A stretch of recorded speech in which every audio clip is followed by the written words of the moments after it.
Give me 1 or 2 minutes of your time and I'm gonna change your life. I had a powerful download this morning and I need to share it with you. My first language is French and I take notes so I can share my message with you the right way. So if you want to learn how to deal with negative or toxic people, keep on watching.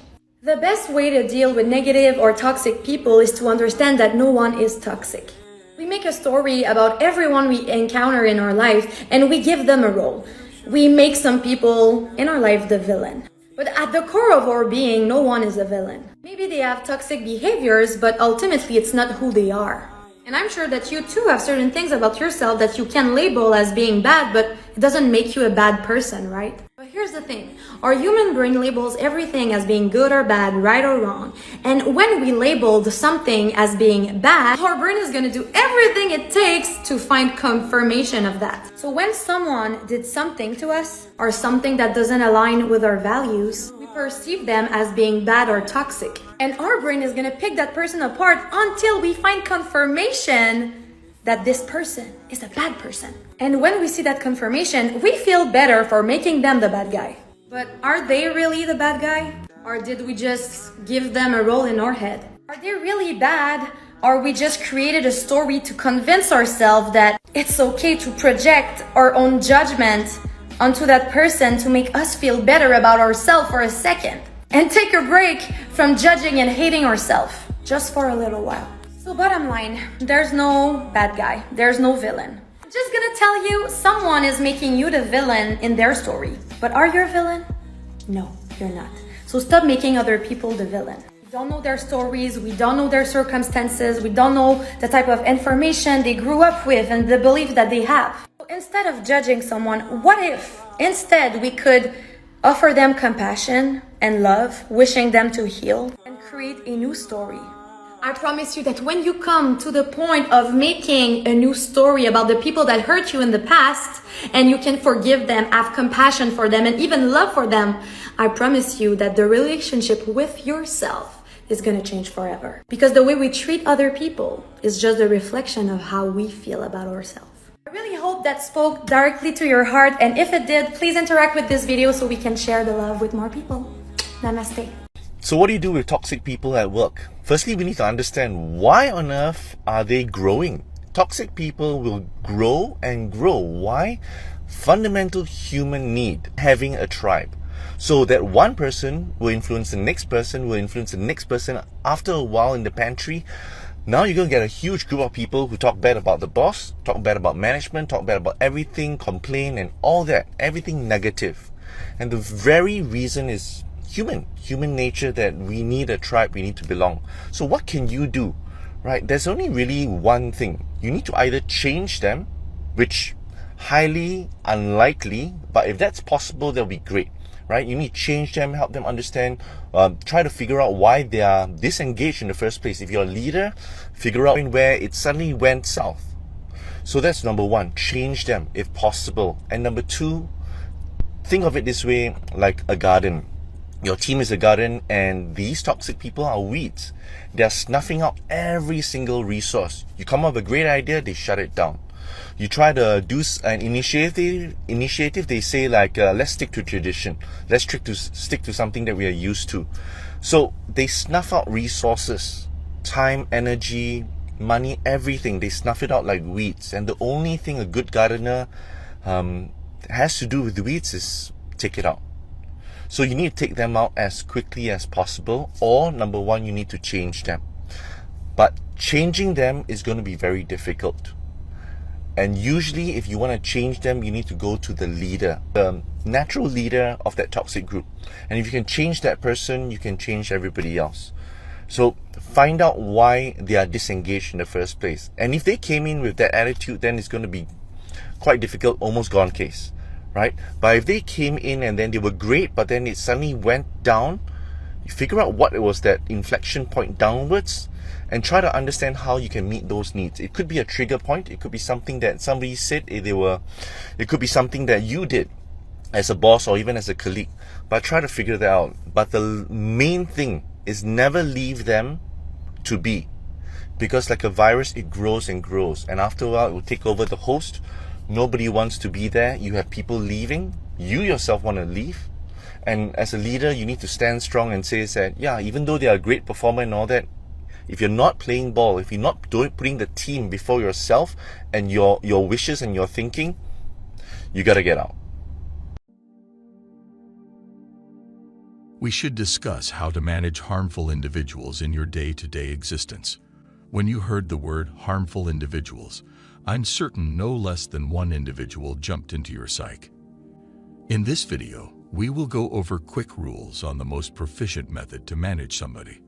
I realize a great deal of you are thinking, I can't simply remove individuals totally.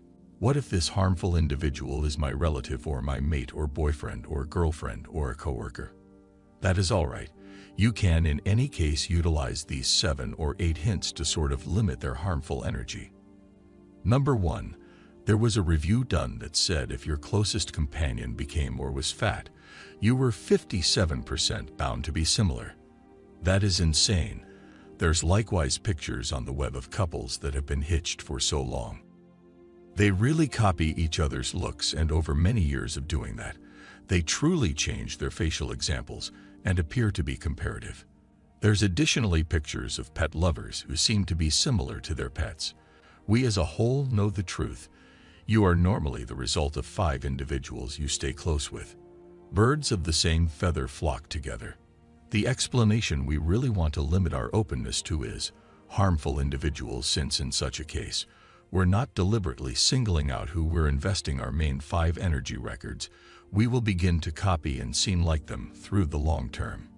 You eventually become who you invest energy with. Point number 2, with regards to loved ones, there's certain individuals you grow with, and there's certain individuals you outgrow. It's absolutely normal.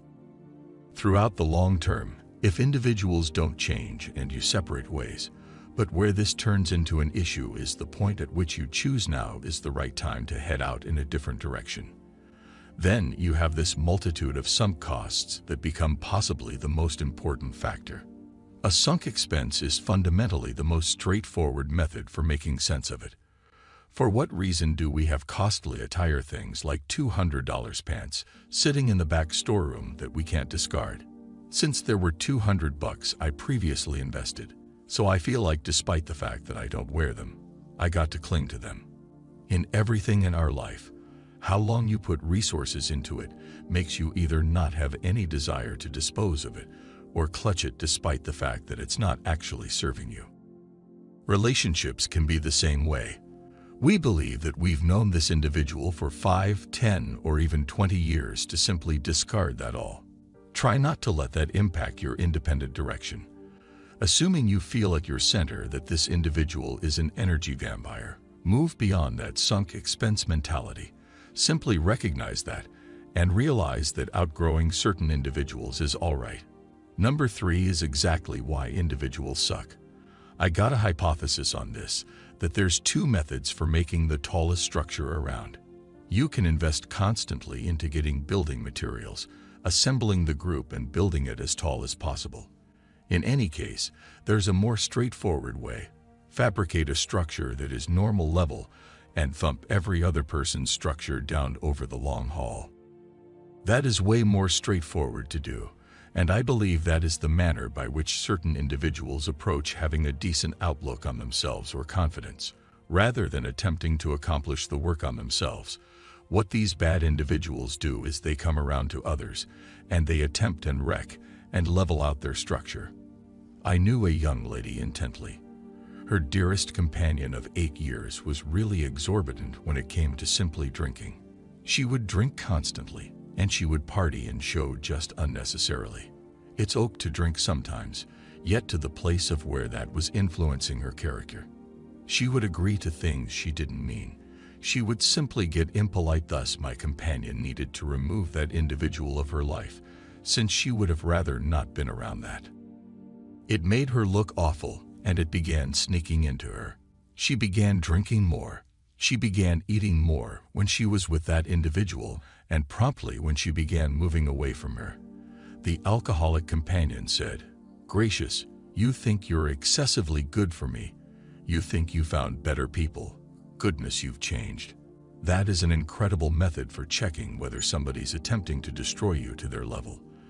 In the event that they get truly safe when you change, that is an indication of a harmful individual. Number 4. To manage harmful individuals in your day-to-day existence, we should return a stage to that equivalent companions. Before my companion cut the consumer out of their life, she had a discussion. She let that individual know what she could have done without about her. She allowed her an opportunity to change, and I believe that is where self-awareness and self-development sort of misses the ball. A ton of times it very well may be truly egotistical and self-serving. It'd be simple for me to stay here and say, somebody's harmful, cut them out, disregard them since everything revolves around you, and turning into the best version of yourself. There's something wrong with that, and that is bad. A great deal of the time I could have done without who I was for a progression of months or years, and I wouldn't be companions with myself. However, I had sufficient companions that kept close by and did that. There's a trick. Certain individuals simply don't change, so you got to recognize them. Is this poisonousness in this individual? Is this a condition of where they're at, or is it a characteristic of what their identity is? There's a distinction there, and that really depends on you to choose if this is only a stage this individual's going through, and I should show up for them.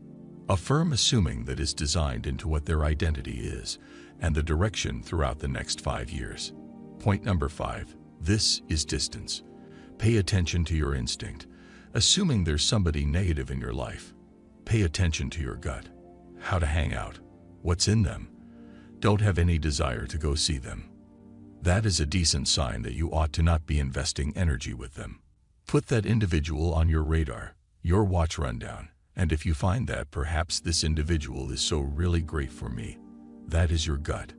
Just become mindful and attempt and distance yourself, however much as could be expected from that individual. The next tip on the most proficient method to manage harmful individuals is center around you people that you need to be like. Try not to underrate your advantage. To get new companions, individuals that aren't harmful in your life, go to where individuals are fishing. What do you jump at the chance to do? Attempt and track down bunches on that. The last way, number 7, do an 80/20th examination on everybody in your nearby life. 20% of the info gives you 80% of the result. It's been discussed in business now that 20% of your clients produce 80% of the income. 20% of your garments get 80% of the body, and 20% of the roads get 80% of the traffic. This is valid endlessly time once more. I'm willing to wager that 20% individuals you invest energy with give you 80% of your bliss. How you can manage this is truly amazing. You can take a review in your diary or in your iPhone and record everyone you've invested energy with over the most recent half year. Go through and say on a size of 1 to 10, how cheerful did this individual make me? I'm willing to wager that just 20% of those individuals give you 80% of your satisfaction. You want to invest more energy with the 20% that is making you blissful and least time with that 80% that is not exactly contributing a ton. That is all there is to it. Those are my 7 methods for managing harmful individuals in your day-to-day existence and make companions that aren't as terrible. Kindly offer the video a like down beneath if you need more recordings like this. Leave a remark about how you manage harmful individuals.